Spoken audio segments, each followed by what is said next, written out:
Good morning my beloved students. Now on Tuesday 10th of August 2021, we learn tema 2 subtema 1 pembelajaran 2. As usually before we start our lesson, let us pray. Dear Almighty God, thank you for your blessing until this time. Now we want to start our lesson. Please open our heart and our mind so we can receive the lesson well. Bless our teachers, give them patience to teach us, and bless our parents wherever they are. Forgive us for all our sins. Thank you God, Amen. Okay students, now we start our lesson. Please take your book, tema 2, persatuan dalam perbedaan, and open your book page 8. Kita akan mulai belajar bersama-sama. Anak-anak, pernahkah kalian melihat pelangi? Pelangi itu indah karena warna yang berbeda-beda. Hidup berbangsa dan bertanah air indah jika kita hidup rukun walaupun berbeda-beda. Nah sekarang ayo kita amati gambar tentang masyarakat yang hidup rukun dalam perbedaan berikut. Amati gambar berikut ini ya.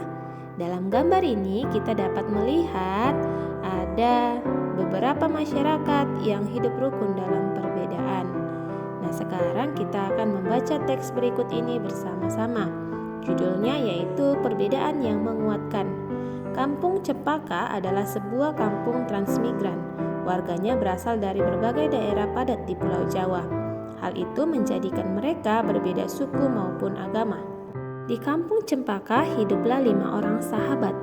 Ada Asna yang berdarah Sunda, Utami dari Banyuwangi, Tony seorang anak etnis Tionghoa yang sebelumnya tinggal di Semarang, Wande dari suku Tengger di Jawa Timur, dan Marta, anak seorang pendeta yang dahulu tinggal di Solo. Di kampung Cempaka rumah mereka bersebelahan dan mereka pergi ke sekolah yang sama. Itu sebabnya mereka sangat akrab.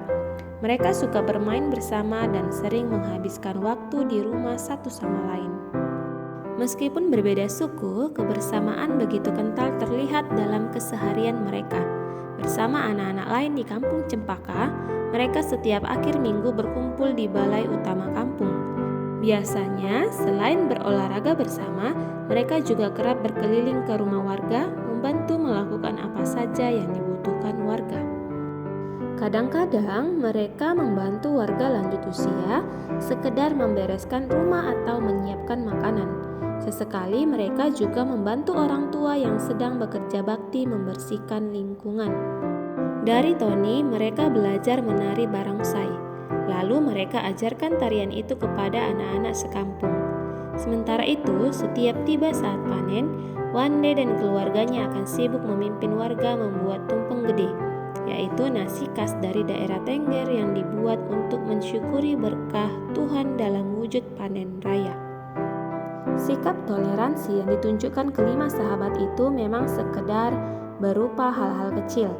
Hal kecil dalam keseharian itulah yang mencerminkan kehidupan Bhinneka Tunggal Ika di kampung Cempaka yang kaya akan perbedaan. Mereka hidup damai berdampingan dan tulus saling menjaga.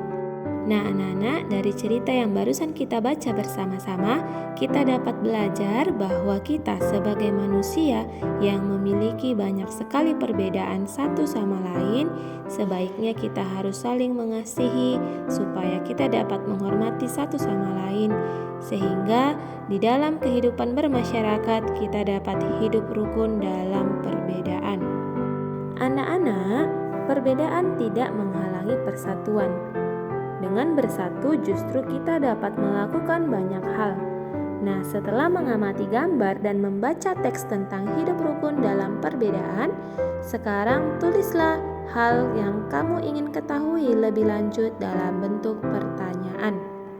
Nah, anak-anak, ini adalah sebuah bagan yang terdapat di buku kita halaman 10. Kita akan jawab bersama-sama. Pada kolom yang pertama, apa perbedaan yang ada? Perbedaan yang ada yaitu perbedaan agama, suku dan budaya, kesukaan atau hobi, dan lain sebagainya. Pada kolom yang kedua, bagaimana menyikapinya? Cara kita menyikapi perbedaan yaitu saling mengasihi dan menghormati satu sama lain. Lalu pada kolom yang ketiga, apa manfaat hidup rukun? Manfaat hidup rukun yaitu kita dapat melakukan melakukan banyak hal. Kita dapat bekerja sama, kita dapat menciptakan rasa persatuan dan kesatuan, kita juga bisa hidup berdampingan dan saling menjaga satu sama lain. Anak-anak, semangat persatuan bangsa Indonesia tercermin pada seni budaya lokal. Salah satunya adalah melalui tarian. Banyak tarian daerah Indonesia yang menyerukan persatuan. Now, open your book page 11. Di sana ada sebuah teks bacaan yang berjudul Lego-Lego Tari Adat Alor Bermakna Persatuan. Bacalah teks berikut dalam hati.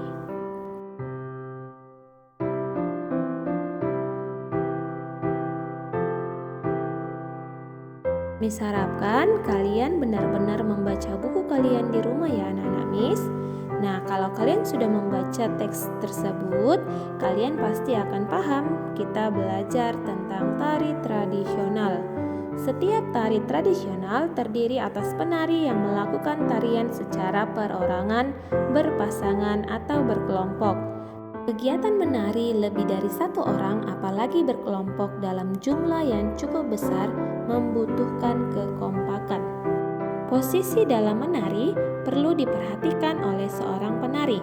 Pengaturan posisi ini disebut dengan pola lantai. Ayo, siapa di sini anak-anak Miss yang masih ingat apa itu pola lantai?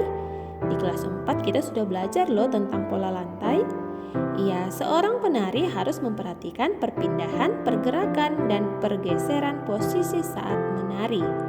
Nah, pola lantai adalah pola denah yang harus dikuasai oleh seorang penari dan berfungsi untuk membuat posisi dalam sebuah ruang gerak. Ingat ya anak-anak Miss. Nah, sekarang perhatikan jenis pola lantai berikut ini. Yang pertama yaitu pola lantai vertikal atau lurus. Tari klasik banyak menggunakan pola lantai vertikal. Penari membentuk garis vertikal yaitu garis lurus dari depan ke belakang atau sebaliknya. Pada lantai ini memberikan kesan sederhana tetapi kuat. Contoh tari yang menggunakan pola lantai vertikal adalah tari Yospan dari Papua, tari Serimpi Jawa Tengah, dan tari Baris Cengkedan dari Bali. Yang kedua yaitu pola lantai diagonal. Penari berbaris membentuk garis menyudut ke kanan atau ke kiri. Contoh tari yang menggunakan pola lantai diagonal yaitu tari Gending Sriwijaya dari Sumatera Selatan. Yang ketiga yaitu pola lantai garis melengkung. Penari membentuk garis lingkaran. Tari rakyat dan tari tradisional banyak menggunakan pola ini. Pola lantai ini memberi kesan lemah dan lembut. Tari yang menggunakan pola lantai garis melengkung yaitu tari Mabadang dari Toraja, Sulawesi Selatan, dan tari Randai dari Sumatera Barat. Kamu baru saja mencoba pola lantai dalam menari. Kerjasama yang baik harus dimiliki oleh seorang penari agar menghasilkan tarian yang indah. Perbedaan yang dimiliki oleh para penari tidak boleh menghalangi semangat persatuan dalam menghasilkan tarian yang indah. Oke anak-anak Miss, sekian dulu pembelajaran kita hari ini. Semoga video pembelajaran hari ini dapat bermanfaat untuk kita semua. Nah, sebagai catatan kalian hari ini, ada 3. Yang pertama yaitu menuliskan kesimpulan tentang persatuan melalui hidup rukun dalam perbedaan pada bagan yang tadi sudah Miss berikan. Yang kedua, pengertian pola lantai. Dan yang ketiga, jenis-jenis pola lantai. Jangan lupa ditulis kembali ke buku catatan ya anak-anak Miss. Okay, to close our lesson, let us pray. Dear Almighty God, thank you for your blessing until this time. Now we have finished our lesson and we want to continue our activities. Please bless us, bless our teachers and our parents. Forgive us for all our sins. Thank you God, amen. Thank you anak-anak Miss. Jangan lupa like and comment. Katakan hadir ya. Goodbye.